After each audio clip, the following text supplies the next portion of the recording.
यही भूल मिल न थाए पिला मानकू टंका कि अकाउंट को आसी न थाए टंका कौन पाई ना पिला माने यही भूल करथांती आ ए भूल को केमिति आपण माने संशोधन करिवे केमिति आपण माने ताको माने करेक्शन करिवे ता ऊपर आज मु कहिबी।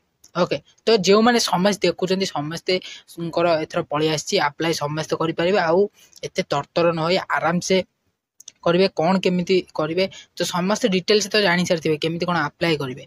आउ गोटे कथा जो मानकर भूल हो जाइए तो से माने केमिति कोन अप्लाई करिवे आउ थरे केमिति अप्लाई करिवे कोन करिवे ता विषय मु सब डिटेल्स आज कहबी आ केमिति कोन ताकू जदि भूल होइछि ताकू केमिति करेक्शन करियबो ता विषय मु कहबी। वीडियो को शेष पर्यंत देखंतु आ वीडियो को कोन भलो भाबरे बुझिबा चेष्टा करंतु मु कोन कहूछि हैला। तो देखंतु प्रथम कथा होउछि जदि आपण मानकर किछि भी प्रोसेसटा कोन रहउछि आपण मानकर 18 वर्ष ऊर्ध होइथियो हैला। समस्त मन रखिया उठी जे प्रथम आपण गलती करथिबे कोन जदि देखिबे आधार कार्ड कोन ठीक अछि कि नै तमरो माने आधार कार्ड 18 वर्ष ऊर्ध होइथियो कारण आधार कार्ड ठीक से डेट ऑफ बर्थ भूल वाल थिबो प्रथम भूल हैला।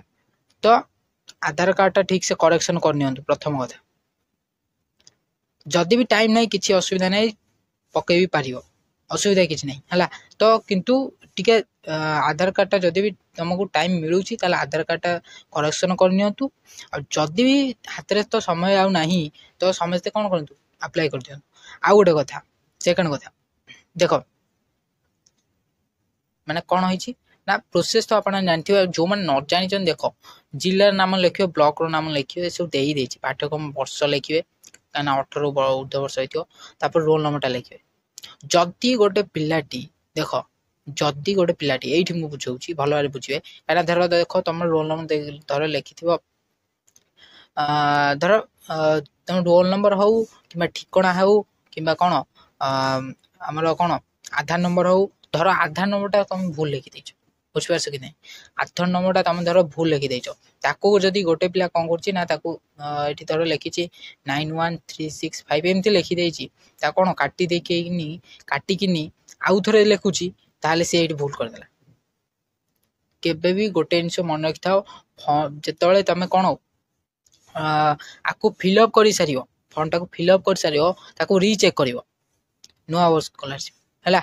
तो आकु रीचेक करियो काइना आधार कार्ड तमे लेखि सारि कि पूणी काटी किनि पूणी जते लेखुचो सेठी कोन बहुत भूल बड़ भूल कर देला बुझ पेला कि नै। तो आकु केमिति ये करिवो ना आकु माने क्लियर करिवार तमर गोटे ही ये अछि जे ताकू नै कि डिपॉजिट करिवोनी आ गोटे फॉर्म आनिवो आ गोटे रे ताकू लेखिवो ये पळेला। तापरे आउ गोटे जोटा मेन इंपोर्टेंट पॉइंट जोटा रहउची जे कि पिला माने अप्लाई जो सॉरी पिला माने कोन करछ आधार कार्ड आधार नंबर ठीक लेखि माने सॉरी भूल लेखिचंती ताकू काटी देई किनि पूणी थरे लेखि किनि ता कोन करछंती ना देई दैछंती हैला जा कि सेटा डिपॉजिट भी सॉरी कॉलेज रे मन रहिला। तो ताकू कोन करियो ना सेटा जो कॉलेज दे दे तो बहुत पिला माने 20% पिलांगर एई भलिया होई सैलानी जे से माने कोन करछन डिपॉजिट भी कर सैलानी हैला।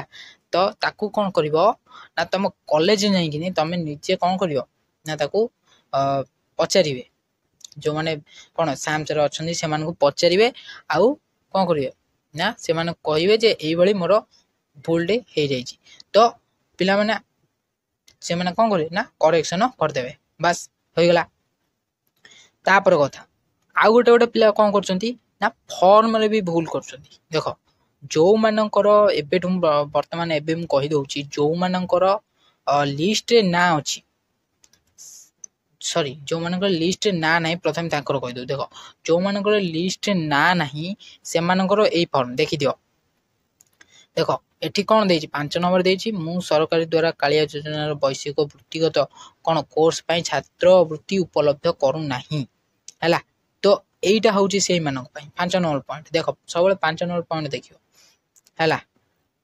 आउ कोन एटा प्रथम पेज सेकंड पेज तार होउची एटा एई दीटा पेज हैला। बहुत पिला कंफ्यूजन होई जाउचंदी जाके एटा तुमको कोन काटी किनि एठु दिया जिवो आउ हैला। तो एई दीटा पेज जो मानकर लिस्ट रे ना नाही ହେଲା। ଯେଉଁମାନଙ୍କର କ'ଣ ଏକାଥରେ ଆପ୍ଲାଏ କରିବେ, ଯେଉଁମାନଙ୍କ ଲିଷ୍ଟରେ ନାଁ ନାହିଁ, ଆଉ ଯେଉଁମାନଙ୍କର ଲିଷ୍ଟରେ ନାଁ ଅଛି ସେମାନଙ୍କ ପାଇଁ ଦେଖ, ଏଟା ହେଉଛି ସେମାନଙ୍କ ପାଇଁ କ'ଣ 5 ନମ୍ବର ପଏଣ୍ଟ। ଦେଖ ସବୁ ଠିକ୍ ଠାକ୍ ଅଛି, ଖାଲି 5 ନମ୍ବର ପଏଣ୍ଟ ଖାଲି ତମର କ'ଣ ଦେଖ କ'ଣ ଲେଖା ଅଛି। ମୋର ପୁତ୍ର ପୁତ୍ରୀ ସ୍ତ୍ରୀ ୱାର୍ଡ ସରକାରଙ୍କ ଦ୍ୱାରା କାଳିଆ ଯୋଜନାର ବୈଷୟିକ ଓ ବୃତ୍ତିଗତ କୋର୍ସ ପାଇଁ ଛାତ୍ରବୃତ୍ତି ଉପଲବ୍ଧ କରୁନାହିଁ। ବୁଝିପାରିଲ? ଏଇ ଯେଉଁ ଫର୍ମଟା ଯେଉଁମାନେ ଆପ୍ଲାଏ କରିକିନି ଦେଇଛନ୍ତି କଲେଜରେ, ତାକୁ କେମିତି କରେକ୍ସନ୍ କରାଯିବ ହେଲା। ବହୁତ ପିଲା କରିଛନ୍ତି ଏଇଭଳି ଭୁଲ, ତ ତରତର ହେଇକିନି କର ନାହିଁ, ସମସ୍ତେ ଆରାମସେ କର। ଏଇ ଯେଉଁ ଭୁଲଟା ସମସ୍ତେ କରୁଛନ୍ତି ତାକୁ କେମିତି କରେକ୍ସନ୍ କରାଯିବ ହେଲା। ତାକୁ କେମିତି କରେକ୍ସନ୍ କରାଯିବ ନା ନିଜ କଲେଜରେ ନିଜେ ଯିବ ହେଲା, ସେଠି କହିବ କି ଏଇଭଳି ମୋର ଭୁଲଟା ହେଇଯାଇଛି। ସେମାନେ ଆପ୍ଲାଏ କରିନଥିବେ, କାହିଁକିନା ସେମାନେ ଧୀରେ ଧୀରେ ଆପ୍ଲାଏ କରିବେ ହେଲା। ତ ଯଦି ବି ତମେ କ'ଣ 24 ଘଣ୍ଟା ଭିତରେ ଯାଉଛ ତାହେଲେ ତମର ହେଇଯିବ, ଯଦି ବି ଏଇ ଭୁଲଟା କରୁଛ। କାହିଁକିନା କଲେଜ ଯାଇକିନି ସେଠି କହିବ କି ମୋର ଏଇଭଳି ଭୁଲଟେ ହୋଇଛି। ଆଉ ଯଦି ବି 24 ଘଣ୍ଟା ଭିତରେ ତମେ ନ ଯାଇପାରୁଛ ତାହେଲେ ତମର କ'ଣ ପଇସା ଆସିପାରେ ନ ଆସି ପାରେ, 50% ଚାନ୍ସ ଅଛି।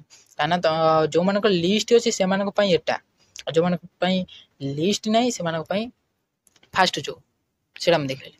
ବୁଝିପାରିଲ ସମସ୍ତେ? ତ ଯଦି ତମେ 24 ଘଣ୍ଟା ଭିତରେ ମାନେ ଗୋଟେ ଦିନ ଭିତରେ ଯାଉଛ ତାହେଲେ ତମର ଆପ୍ଲାଏ ହୋଇନଥିବ, ତମେ ଆରାମସେ ଯାଇକି କଲେଜରେ ସେଟା କରେକ୍ସନ୍ କର। ତ ଡାଉଟ୍ ଥିଲା ସବୁ କ୍ଲିୟର କରିଦେଇଛି, ଆଉ କିଛି ନାହିଁ। ଆଉ ଏଇ ଫର୍ମଟି ହିଁ ଯେଉଁମାନଙ୍କର କ'ଣ ନାହିଁ ନା ଲିଷ୍ଟରେ ନାଁ ନାହିଁ, ସମସ୍ତେ ଯେଉଁମାନେ ଆପ୍ଲାଏ କର ସମସ୍ତେ ଏଥର ଆପ୍ଲାଏ କରିପାରିବେ, କିଛି ଅସୁବିଧା ନାହିଁ।